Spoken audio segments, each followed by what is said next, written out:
Hey, Daxson here in the studio in Manchester. In this video, I'm going to be showing you how I write my chord progressions and the technique that I use to turn the chord progression into a melody. If you're unfamiliar with my work, or if you just stumbled across this channel on YouTube, I'm a DJ and producer in the UK, releasing trance music under the artist name Daxson. So the melodies that I'm going to be writing in this video are going to be focused on trance, but the techniques that I show you, they can be applied in pretty much any genre. I hope you do enjoy this video, and if you find it useful, make sure to subscribe to the channel. I'll be making more videos like this. If you've got a suggestion for anything you want me to cover in the future, just leave it in the comments below. So before we get started, in case you're wondering what type of melody you're going to be writing today, it's going to sound like this.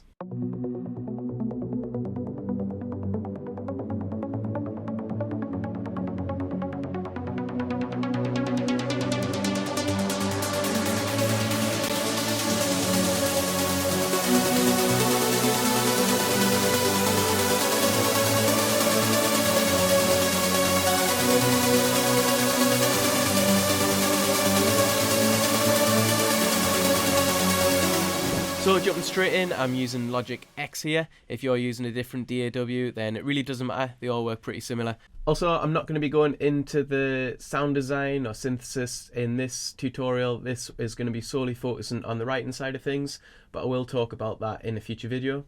I don't use headphones to produce usually, I'm just using them in this video so there's no feedback between the monitors that I've got here in the studio and the mic. Kessa asked on Instagram what topics people want me to cover in a series of music production videos, and Martin Michniak asked if I could do one on chord progression and writing melodies. So if you're unfamiliar with chords and scales, I recommend checking out this website, it's really useful.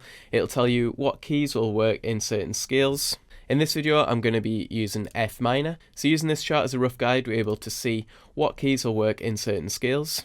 From here, we can attempt to write different chords to form a basic chord progression. A good starting point would be to start on the root note, so in this case F, and then we could jump up an octave and use the F above. And then we can complement that with a top note. I'm going to go for C, as that's part of the F minor chord. So now we have three notes in our chord: F1, F2 and C3. However, you don't always have to start on the root note. Sometimes starting elsewhere will sound better. A quick example of this would be my track Persona from a few years ago. In that chord progression, I started on C sharp, went down to A sharp and then finished on F. That's also in F minor, and it sounds a bit like this.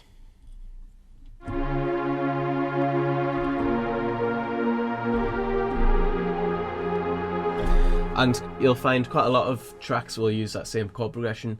Some pretty famous ones would be Robert Miles' Children and Camel Fat Cola.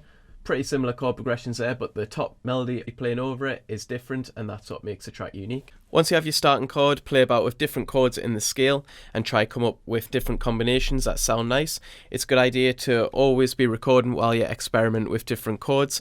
This way, if you play something epic, it's always going to be there for you to go back to.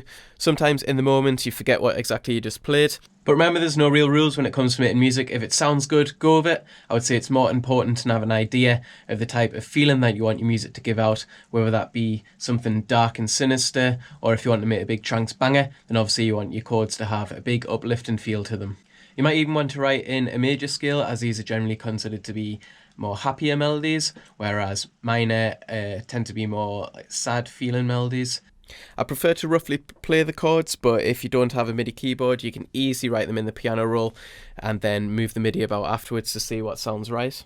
Okay then, so I'm starting with my left hand on F, F1 and F2, and then on my right hand I'm playing C3, that's our first chord, and then from there I'm going to experiment and see what sounds right when I'm moving from C3 to F3 with my right hand. I'm going to find a combination that sounds good when moving that with my left hand as well.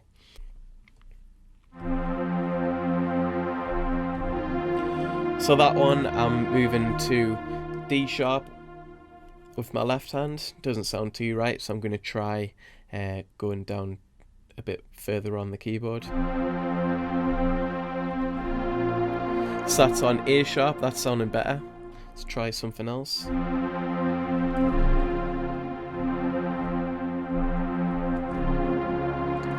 So that's going down to C sharp, and for me that one's feeling the best, so I'm going to stick with that one. From there you could go, so I'm moving up to G after F with my right hand.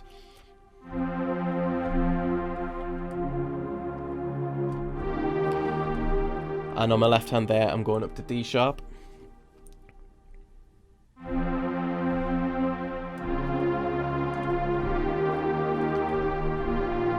So I'm moving down to A sharp for that final chord. Second time around then, to make this an 8-bar chord structure, we could keep the left hand the same, so have that playing the same pattern as what we were, but then just change the top notes up with my right hand and mix it up a bit. So let's have a go. So it goes something like this. Keep maybe started on F1, F2, and then on my right hand F3 as well. And then instead of bringing it up to G, we could bring it up to G sharp, down to G, and then finishing on that same chord. I'm going to record that in roughly. I'm not really the best player, but it doesn't matter, as you can easily fix that inside the DAW.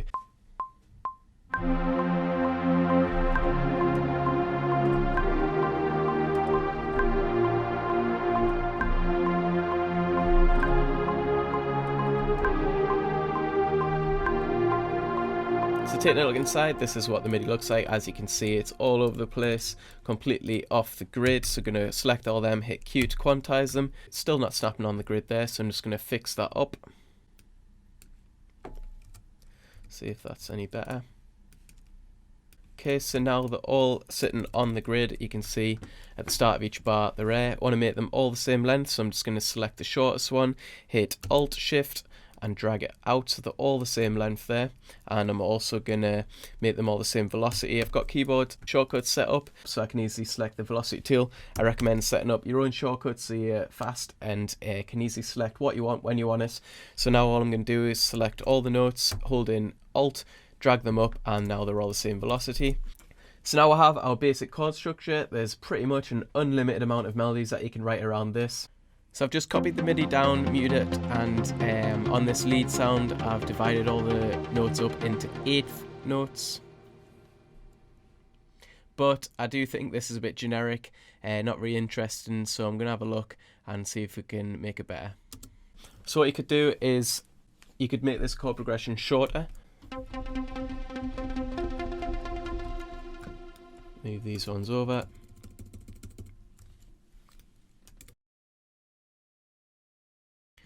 So now I've shortened the 8-bar melody into a 4-bar melody, and I'm just going to copy that pattern over, changing it into to match what I had before. But now I'm going to change it back into an 8-bar melody. I think all it needs is a little bit of variation at the end to keep it interesting. Let's have a listen.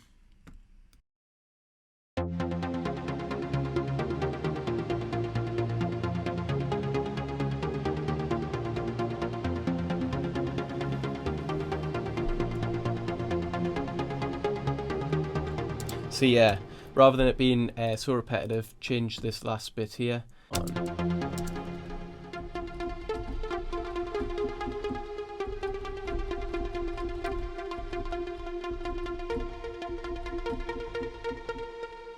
Oh, it could.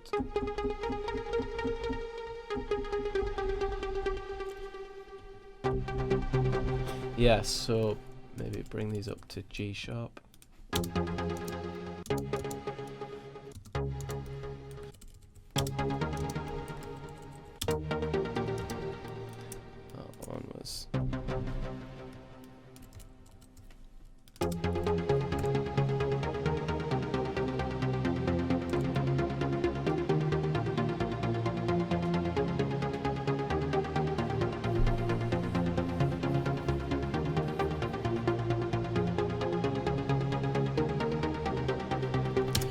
So it sounds a bit better, but it does feel a bit familiar to me. Maybe it's already a melody, so I'm going to tweak it a bit, try and change it up. So maybe move these up.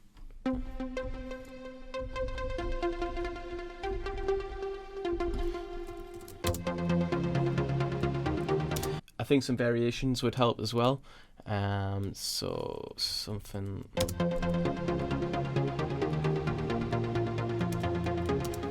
Something there.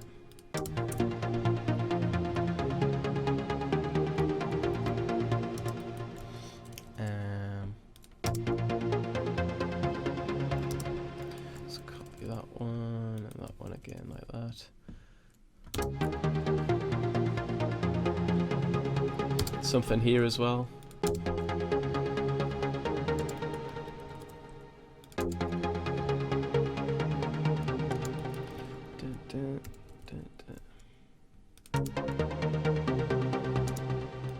And then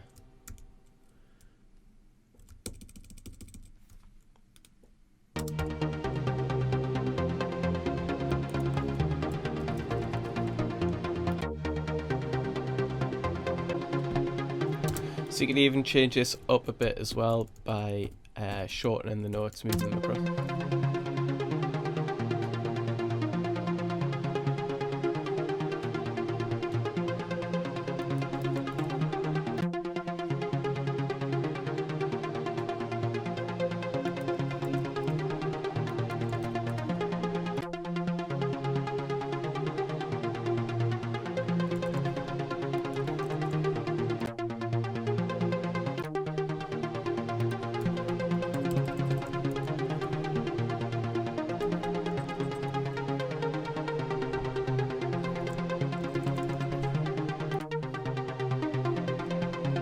Something like that.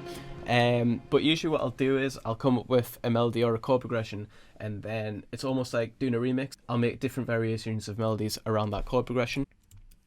Alright, so I'm going to try and have a go at writing this again. First of all, what I'm going to do is just take away the very bottom notes, and to select them, I'm just clicking shift and the down arrow, so that selects them, then I can easily delete them. And the same again, but I'm just going to mute these. So focusing on the top notes, first of all, I'm gonna concentrate on getting the right rhythm right, and this time I'm gonna go for maybe a typical 138 style melody. So I'm gonna up the tempo to 138. Let's bring the filter down into more of a pluck. Okay, so make these a little shorter.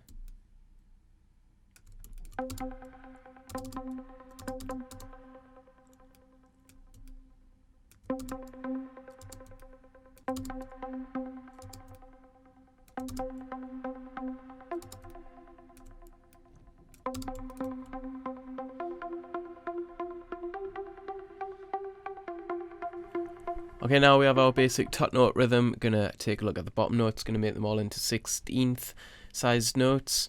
What I'm looking to do is position them just before the top note plays. I try to avoid having them play exactly at the same time as the top note. What I like to do is alternate between the lower octaves. So on this first bar, it'll be alternating between F1, F2 and C3, but making sure none of them play at the same time, unless it's needed to keep the rhythm going. Quickly finish off writing this one up. But yeah, this is how you would write a arpeggiated melody. And listen to it now. This is what the melody's sounding like.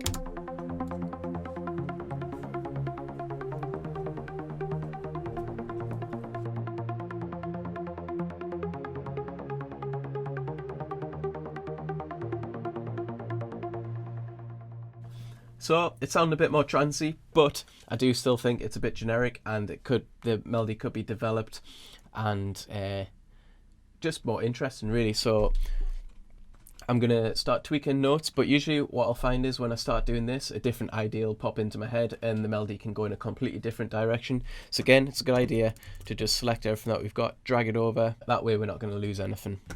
So you could maybe have it change here. It's a bit dark.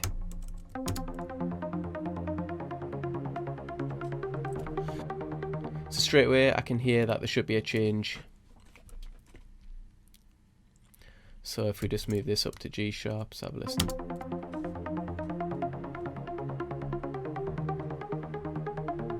So now this change doesn't sound as good as what we had before. So we could look at changing this chord. I think it should go on G now. Let's have a listen. So I think the top note's right, but now the chord isn't actually working. So you try changing that. Try it. No, not G. On C. That's sounding better. So here again, it should move up.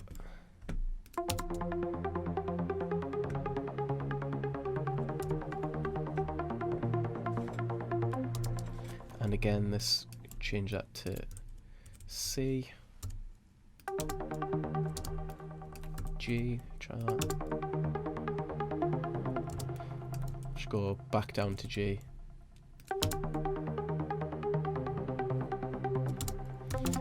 So at the end of the melody, what I tend to do is have a note just to lay up the starting point again. So for example, when this loops round at the minute,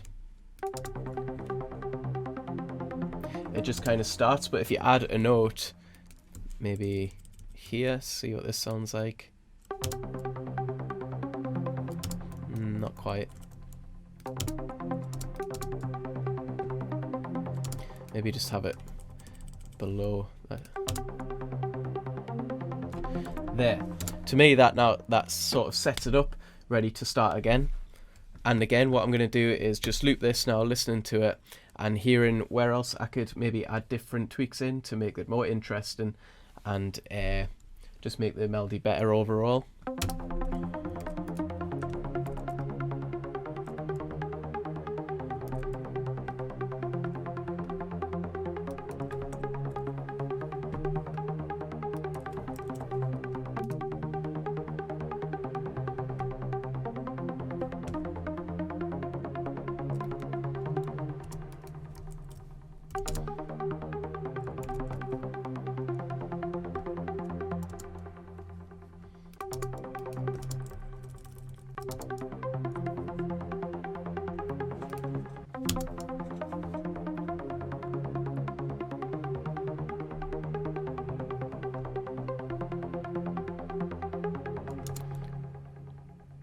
Let's bring the filter up.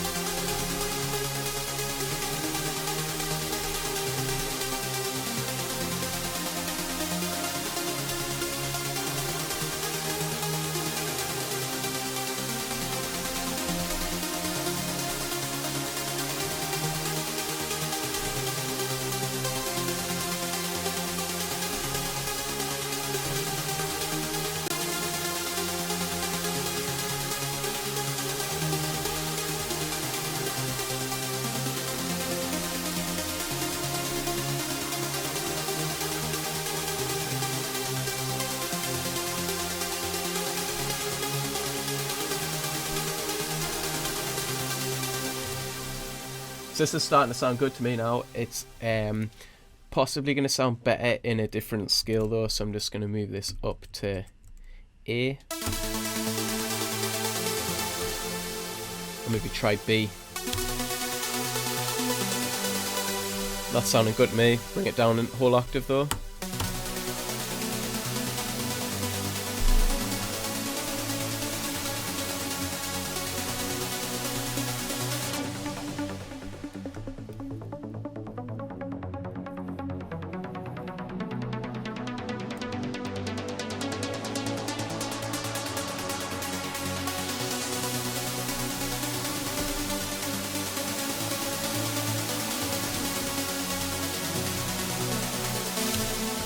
So that's sounding great to me now.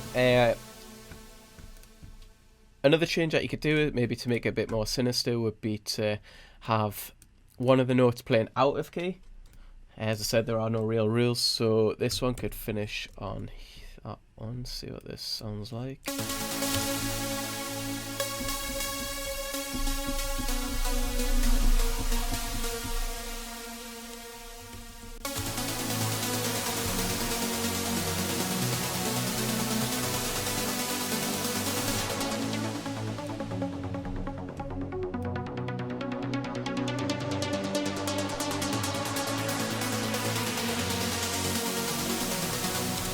So if you're looking at the B minor scale that we're in, A sharp there isn't actually in the B minor scale, but it's alright, it's sounding good. It's like, definitely gives it a dark and sinister feel to this melody, but I do prefer the other one that we had. So I hope that this video has helped you to understand how to write a trance melody better. I want you to use this as a learning tool rather than copying and plagiarizing this exact melody. You never know, I might end up using it as a project. But feel free to learn from it, get inspired by it, and get creative with it. If you've got a suggestion for anything you want me to do in the future, then just drop me a message in the comments below. Hope they did enjoy this video and find it useful.